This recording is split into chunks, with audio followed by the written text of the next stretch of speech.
those that have signed up for the Heelwork course. And for this year, I'm now part of my VIP group. I'm really grateful for those people that have joined. I know that this is a very surreal time with everything that's going on in the world. And I know that for a lot of people, their dog training is their solace and their source of normality and peace. So I'm so grateful that you have decided to join me. I don't ever underestimate or minimize how big a deal that is for people. So I'm hugely grateful for those of you that have joined already.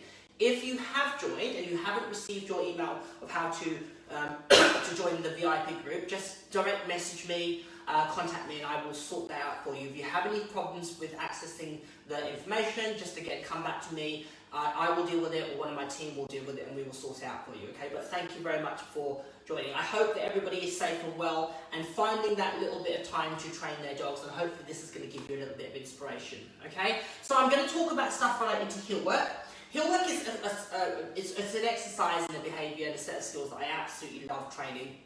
And often for a lot of people, even my own self, it can be really challenging to actually get. But when you get it right, it's absolutely fantastic to have a dog being able to do it and to combine two things where they have to work with real drive and intensity and be flamboyant, but also really, really accurate. So there's a huge conflict between the two skills, which is what really makes it so appealing for me. Good girl. Sorry, that's fine, just waiting to work. So again, Heelwork is one of those exercises that has two things in direct opposition, and certainly for Heelwork training, when we start off, there's things that we can do to help mould that and to create that. So Heelwork, if we talk about Heelwork as a skill set, it's broken down into lots of elements. And in the last live I did, I talked about some of those, which was one was body awareness, okay?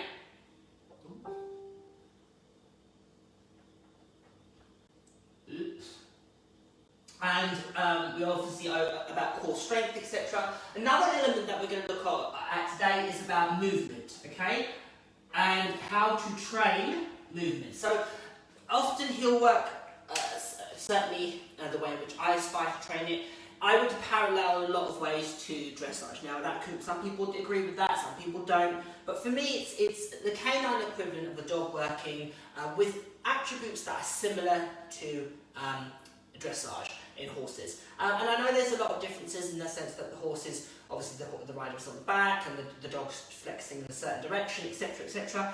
For me, there's a lot of parallels, or a lot of similarities in that we are looking for our dog to work in a somewhat stylised manner. For me, what's going to dictate the dog's work and the way in which it moves and works is a lot of factors, okay? And one of those factors will be structure, okay? The dog's structure. And for those of you that are on the Heelwork course or just joined, on the Heelwork on the website, on the actual course for Heelwork, there is a whole section talking about structure and how that relates to movement. It's quite an in-depth, meaty topic of conversation, so I'm going to let you guys on the group that have joined check that out and really get your head around it. The thing to say about structure and how it relates to movement is every dog has an X factor. Every dog has something about it that makes the dog unique and it makes it special, and that's what we want to capitalise on. Some dogs, it's because their structure allows them to move in a certain manner. So I've had dogs that had structure that allowed them to move in a really, really extravagant, flamboyant manner, and it looks aesthetically really, really great. It really, really is eye-catching to see a dog with a really big, high-stepping action, really extravagant in their movement. I've also had dogs that there is no way they could ever do that because, again, of their structure. And because of their limitations and their angles and their placement of shoulder, etc., etc., which meant that they would never ever move in that way. And one of the dogs that instantly springs to mind is my fantastic little Malinois Thriller, who just had no ability to move in that manner at all. She was very straight in the shoulders and didn't have the structure that alluded to that flamboyant movement. Now, her selling point, her special factor was that she was so keen and so intense in her being, and she could be really, really powerful. So I capitalised on that, and that's a key thing to think about with your dogs. So whilst structure is a movement, a massive part of Heelwork training, and ideally we want our dog to work in with a trot, the degree of which that dog will trot and how extravagant will be down to largely what is God-given, as it were. Okay, so another factor that we need to think about when we're talking about Heelwork training is the third element that we're going to look at is motivation, okay?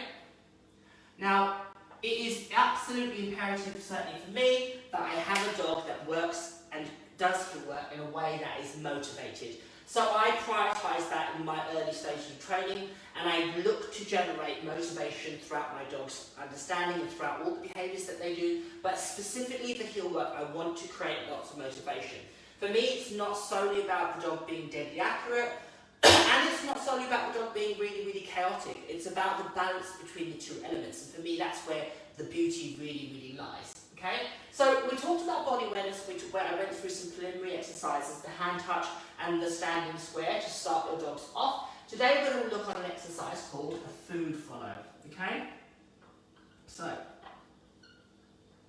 and how we would use that skill to create motivation. So I'm going to just expand on that specifically. Okay? So, I'm going to actually move that in the middle of the board. So, a food follow, okay,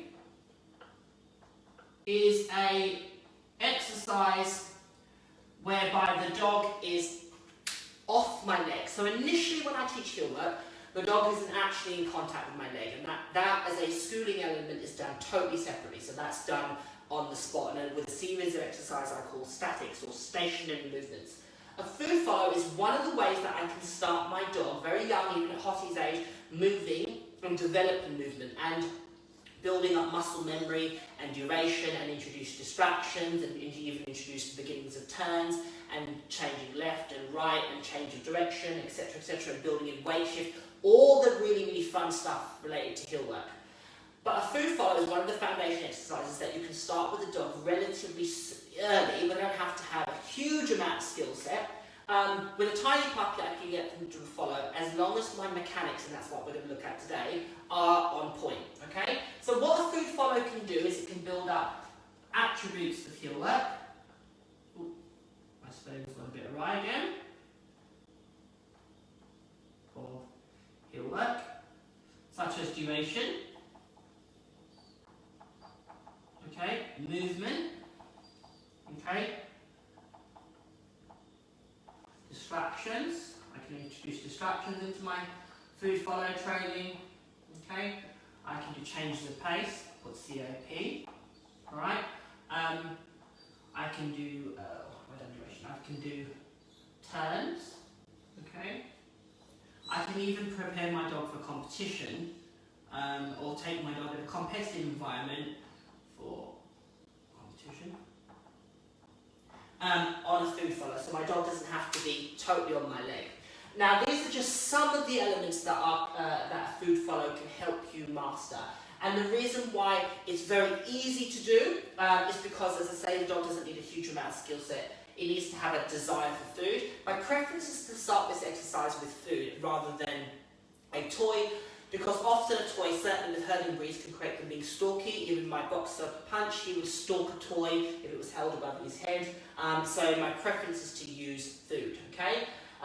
When you use food, you want to use food that is easy to hold your hand, and something that doesn't break up. So food is a key part of, the choice of food is a key part of food follow. I'm going to just put these elements in, okay? So that we can do type of food we use, okay? Okay, so my preference is to use a food that's solid, cocktail sausages or a bit of liver or a bit of cheese is great. Just not something like chicken probably wouldn't be great because it's going to break up. Even using, if your dog's really, really greedy, something like kibble where it can drop is great. Something that it has a little bit of weight to it, because that's going to be important when you drop the food and ask the dog to catch it, okay? Or you throw it along the ground to create some energy and create momentum and create motivation, okay? The type of food is hugely important to successfully doing a food follow. The other part is mechanics, okay? And how we hold our hand and where we position it. The other factor to think about is the surface that you're working on, alright, initially. Or the environment, okay? And that would be applicable to all training. So if I start this off with a puppy, I would ideally want to do it on a surface that's flat and where the puppy can see the food move along the ground, rather than, say, for example, using a piece of example, throwing it in the ground into the grass and the dog loses it and that encourages them to sniff, etc. So I want to think about that.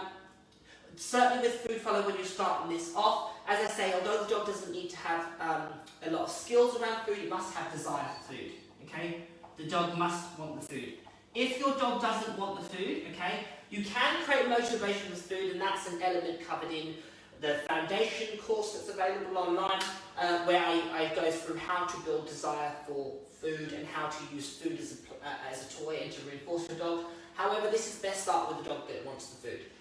Now, if your dog is a little bit fussy, like for example, Fire, the dog that I'm going to use to demonstrate with, she initially was fussy. I would just use really, really high value food. So it would be things like, as I say, cocktail sausages or cheese or even a little bit of steak, just to get the ball rolling. So be a bit creative about the food that you use. With food follows, what we're looking for is the dog to start to build up muscle memory and attributes of Heelwork, which we discussed earlier. Okay? When you're talking about the mechanics, what you're looking for is the dog to be away from the leg. And the reason why I do that is because when a dog actually being in contact with our leg is actually quite an in-depth series of skills. For our dog to be able to hold position for a period of time and be really, really accurate actually takes a little bit of time and knowledge for them to master, especially puppies. The other element why it's beneficial to do Heelwork initially off the leg is because your dog, especially those of you that have puppies, your puppy's going to grow. If I teach my dog a position that falls, say, for example, by my calf or even lower, depending on the age of the puppy, that dog has to then relearn its position as it moves and grows up my leg, so to speak. So where the dog's head is initially would be, say, for example, on my calf, and as it moves, it's going to be on my knee, which is going to totally change the dog's reference points, then eventually on my thigh, and possibly, depending on the breed, on my hip. And again, the dog almost has to relearn all those things as it goes. So my preference is to wait for my dog to really, really understand a food follow before I bring them on my leg or a moving hand touch. However, separately to that, I'm building up my dog's understanding to hold position statically, and that would be on the spot, all those little detailed, little intricate movements that we teach. So with the food follow, okay, just like this slide, when we're talking about mechanics, we want to have our hand, I'll get my treat in my pocket, okay, we want to have our treat in our fingertips, like so, so hopefully you can see that. And initially you're going to have your dog just nibble the treat and have the dog just literally go forward and take little bits of treat. So with puppies, out of curiosity, they're probably going to follow it. Initially, I might even just do that statically, have my puppy and just go for one step at a time. Most puppies get that relatively quickly, in which case I'd start to move forward, initially in a straight line or a right circle. The reason that you want to do a straight line and right circle is because dogs, similar to horses, find shifting their weight back. That's quite hard for young dogs. So initially, to make it easy for them, I teach them to either go in a straight line or a right circle. Now the caveat to that is, unless I have a very small puppy, so my tiny puppy, it's then easy for them to go left because the puppy's so small and I can essentially make the space really, really easy for them to maneuver without challenging their body so too much. But initially I want to go in a straight line or a right circle or a right arc. Now my hand should be at a comfortable distance from my body. Again, some people like to have their hands really, really wide from their body. I personally like to have it probably about a foot and a half away from my leg. The reason being is that for me it's easy to position my hand, and it allows me to create if I do it towards you, my forearm remains straight. So this would be the picture that my dog is presented with. Now, the reason why it's critical that my forearm is straight, and I'll do it this way, okay? So that's the picture I want my dog will be seeing, is that if my hand, okay, if my hand was like so, and my wrist, okay, I'll just show you that towards you guys, or my forearm, that's going to create the dog being outward, flexing outside. And then the dog's head is going to be twisted, and that's going to create a dog that's unbalanced. So essentially the dog's movement is going to be, and the energy is going out to be left, when actually the dog should be slightly straight or right-handed, okay? So it's really critical that we're aware of our mechanics. Again, depending on your height in relation to your dog, it may be that you have your dog a bit further out, so bigger dogs, if you're short and you have a bigger dog, I suggest having it further out, so the dog has a nice clear distance from your leg. Again, my preference is to have my dogs about a foot off my leg, and my hand and my forearm is straight. Now I always advise people to keep your knuckles facing forward, because that should dictate where my dog's head is. And my treat should ideally be held straight down. Again, some puppies, some dogs, excuse me, I will manipulate that slightly. I might even have my hand flared and my treat in my thumb or my finger, so I can manipulate the dog's head. So if I was going left, I can manipulate the dog's head by creating almost a barrier for them to work against. So that's going to prevent them twisting their head out. Again, think about the mechanics, and don't be afraid to play around with variations. You may be more comfortable like so, or like so, or like so. Just do what you feel is comfortable, as long as you're looking for your dog to be straight, okay? When you start this off, again, go in a straight line or a right-hand circle, and start off initially just a few steps at a time. Just get the dog into the game. Often you'll find that puppies, okay, unless they've had any specific training with the breeder or when they were reared, often don't understand to take food from your hand. It's such a simple thing that a lot of puppies are conditioned to take food from a metal bowl, obviously, or from a tray, or etc., or from the floor, and it's not natural for them to look to your hands, specifically your fingertips, to take food from. So that's something that you want to break down separately, okay? So the assumption being that my dog understands to take food from my hand, and I'm going to initially just go in a straight line or a right-hand circle. Now, initially, my puppy is going to be nibbling that treat in my hand. And the idea being is that I'm just motivating the dog to want to keep up with the hand. As my puppy gets into the game, I'm going to momentarily raise my hand up, and literally for a second, and put it straight down. Okay? So my puppy disconnects from the hand, so there's my puppy eating the food. I bring my hand up, I bring it down, and I feed. After a period of time, once I can see my dog is consistently remaining underneath the hand and not twisting its head, I would start to build a longer period of time where the dog is detached. Initially, the puppy's probably going to jump up to the hand. Okay? If that's the case, I wake the dog out. As soon as the puppy lands on the floor, I feed down to the puppy. Once the dog, or the young dog, once the dog understands that, I can then progress to building up the duration for which the dog is underneath the hand and almost suspended. So the eventual overall picture is my dog to be in suspended animation underneath the hand. Now, as a point to remember, it's absolutely fine that my dog is here at any point in relation to my body, as long as the dog is underneath the hand. Where that will relate to Heelwork training is eventually when my hand is on my hip, my dog is going to either target my hand visually, or I can create a focal point on my body, i.e. a point on my hip, and I can progress to swinging my hand. Again, eventually I proved that where there's distractions, etc. around, so my dog understands to ignore anything else bar the food in my hand. Alright? So, really, really important thing about mechanics. Now, again, initially I start off with the puppy going in a straight line, with the young dog going in a right-hand circle, and you're looking for the dog to maintain a trot. Now, initially, the dog's head would be slightly lower. Now, I would play around with that. Some puppies, it's beneficial to have the head literally going forward, and just to create them reaching out and trotting. Others, I would have it at a slight angle, depending on the breed, the size, and the coordination of your puppy. You tend to find if they're quite big, it's easier to have them a little bit, the head lower and let them stretch out. If they're a little bit more together and coordinated, then you can have them a little bit more upright. Don't be in a rush to bring your dog's head up too high, too soon. And again, I only do this very minimally with puppies. I don't do this for extensive periods of time. So maybe 5 to 10 seconds, if that, at a time, and I break them off. Not for extensive minutes, etc. Because I want to build up muscle memory, and I'm doing all my body conditioning and my body awareness and general growth, and allowing the dog's body to develop in its own time. Alright? So I'm just going to see if there's any questions on food follows, and then I'm going to just reorientate my camera and go into a little demonstration. If there's any questions, again, I can pick them up post this. So I'm going to just move the camera, and I'm going to move my laptop, and I'm going to do a little demonstration of starting food follows off with your young dogs and the things to look at. So just bear with me while the camera gets through. Alright, so I'm going to run you through some foundation elements for food follows. I'm going to do it at several angles, so hopefully you can see. Out. Good girl. Well done. So first thing I'm going to do is I'm going to treat her like she's a puppy. So for example, the first thing I'm going to do again is have my treat in my hand, and my finger and my thumb, and just literally put it on the puppy's nose, get it, and reward them. Okay, now I would use a verbal cue, and you can see she understands that. So ideally the puppy would be in the stand. So if I can just look. So if my puppy was sitting, I would just manipulate them into a stand by dropping the head and reward straight away. Good job. Alright?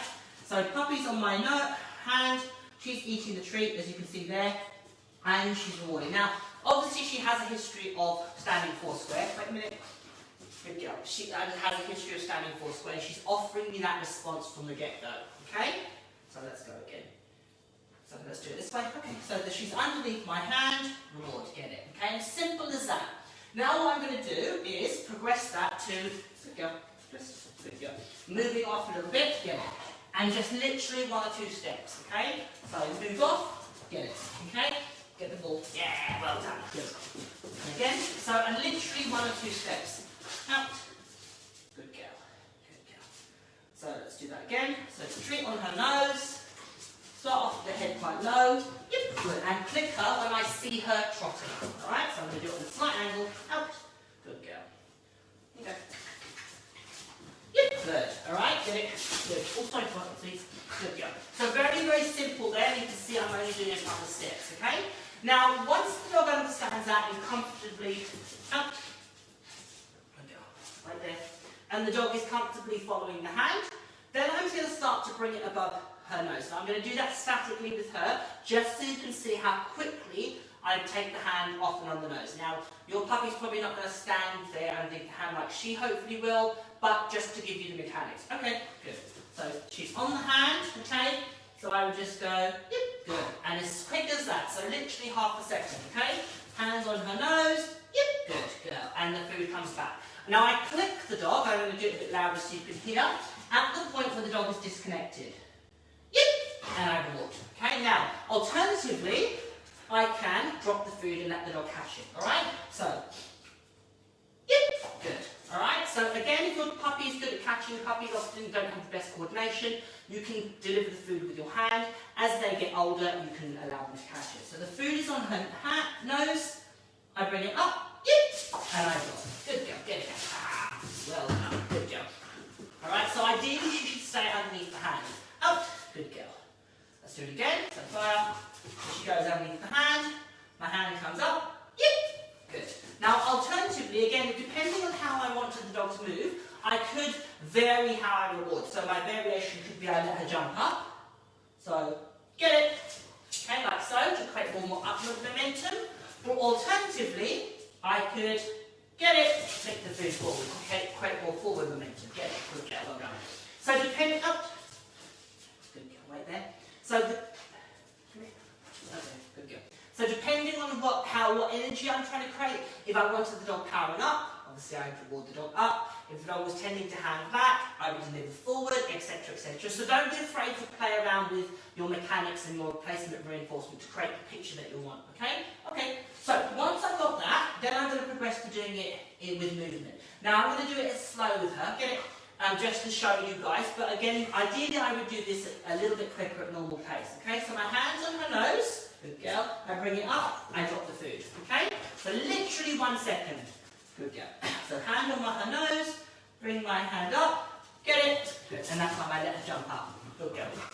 So this time I'm going to let her, I'm going to drop it to her, get it, good girl, yes, well done, alright? So again, she can switch between toys and food, out. Good girl. Good girl. Right there. Good girl. Quite readily. That's again a foundation skill covered extensively in the foundation course. The dog's ability to switch between food and toys is a precursor to doing this sort of training where I can build motivation in. Alright?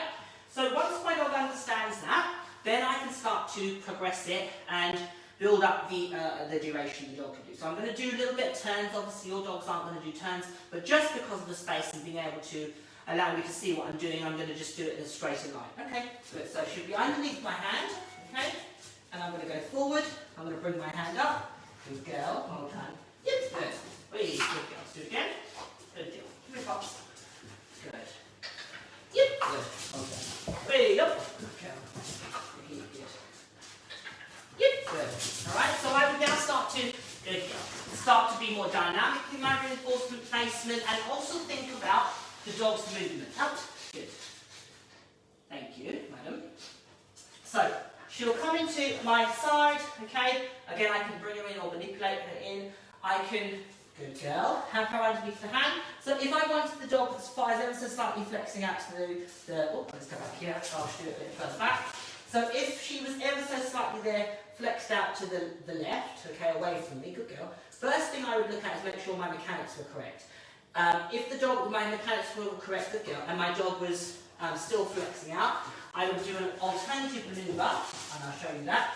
For example, so if I just make her wrong, okay, so if she was doing that, good girl, right, and slightly turned out to the left, the dog's effectively going to be unbalanced. So to fix that, I would turn the dog in, which would create her being straight, and then I'd reward. Oh, get it, sorry, sweetie. Good girl. So she comes underneath the hand, she's straight now. Oh, good girl. Hold on. Good. Good. Yep. Good. Nice one. Okay. Now the other thing I can do to create more upward momentum, other than reinforcing, is the teaser. The teaser to encourage her to. Good. Yep. Good. To just focus intently on the food in my hand. So what? Out. Good girl. Fine. Right there. So once the dog understands that, then the world is your oyster. I can start to go in a straight line, bigger circles. I can open up and do a straight line, a curve, and then there's another straight line, so I'm building it up. Left circles are somewhat more difficult because I need to exaggerate my motion. Okay, so when I do a left circle, I'm actually going to have the dog slightly behind me, looking for her to move her back in, so you can see there. Yep, good girl. Alright, so when she's underneath the hand, I'm going to exaggerate my motion. So this all plays in with our foundation body awareness skills. Because she understands to use her back end, she understands to, good girl. Oh, let's do, okay, fine. Do an empty hand. Good. So she understands, good girl, fine. Good. Good. Super, fine. Super. Good girl. Super. So she understands to follow. Good. Yes. To manoeuvre her back end. Yep. Good girl. To manoeuvre her back end when I go to the next. So that really comes from her pivoting and her perch work. Out. Good girl. So the other thing that a food follow allows you to do is fade right here. Fade the hand, the food being hand in your help really. Fade the food in your hand, a lot of fuss there, really quickly. So you can have food in your left hand and have food in your right. Allow the dog to food follow, click the dog and reward from the right. So you're beginning to, from the beginning of when I do this with the puppy, I would be instantly fading my lure. Alternatively, I can have my hand empty, click my dog and bring food back into that hand to reinforce the dog. Or alternatively, I can have food in my left hand, click the dog and deliver a toy. My dog is toy motivated. So there's loads you can do to start to condition your dog that food being held in your hand doesn't necessarily mean a lure, and you're shaping a very distinct behaviour, which is the dog being able to cement animation underneath the hand.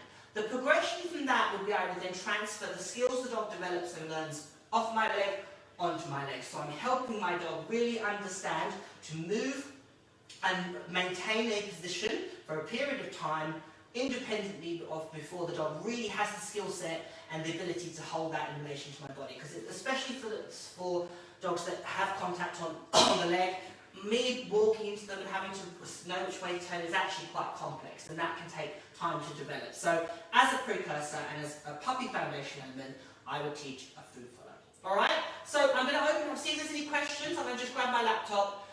If there's any questions, post them and I'll have a look at them and I'll answer them on food follows. Fine, good girl. Go bed. Well done. Questions? Just shut myself off. Okay. Let's have a look.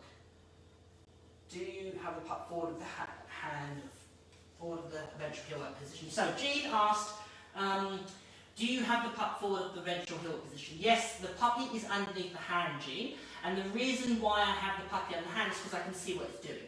If my dog is parallel to my body, then I have to turn my head into the puppy, which is then effectively giving them misinformation. So I want to make sure that I can see my puppy. I personally would have them slightly ahead, so I can look at what the dog's doing. And I then eventually, the criteria is the dog must be underneath the hand. So if my hand is forward, my dog can be forward. If my hand is back, my dog can be back. If my hand is here, and so forth and so forth. So that then creates clarity for the puppy when I bring them on my leg. They understand to remain underneath the hand. Okay? What you often can find is, let me just put this down, dogs will drift ahead of the hand, and that's something that I would want to train out. So the dog mustn't be ahead of the hand. If you watch Fire, she was always underneath my fingertips. And the reason being is that if the dog understands to be ahead of my hand with food follow, when I put my hand on my leg and eventually fade that target, the dog's been trained to be in front of the hand. So that's a really, really important part of the puzzle. Okay? I think Bridget asked a similar question.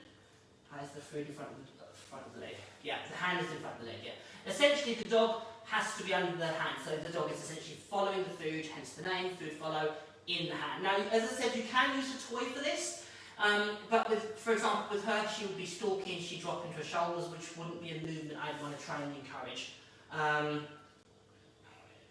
So Justina asked, in food follow game, I'm always rewarding for my hand, not throwing the food. Should I change it? Yes, absolutely. Mix and match. So sometimes I'll throw the food forward if I want to create more energy and drive and momentum. Alternatively, I'd have the dog jump up to the hand. It depends very much on what picture I'm trying to create.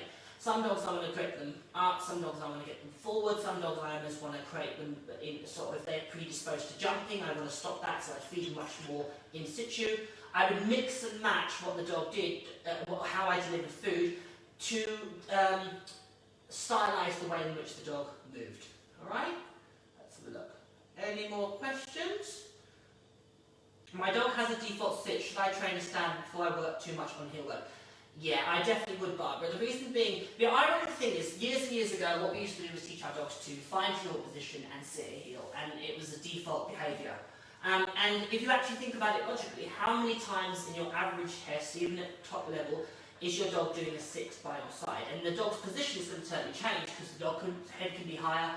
Whereas when the dog is in the stand, or with its backside off the ground, essentially, that's a far more beneficial position for the dog to really truly understand, because when you're in motion, that's the picture the dog is going to be feeling or seeing, I should say, or the muscle memory the dog is going to be feeling or experiencing much more than a sit-at-heel. So a sit-at-heel is something I teach as the last behaviour, more or less before I'm ready to go in the ring.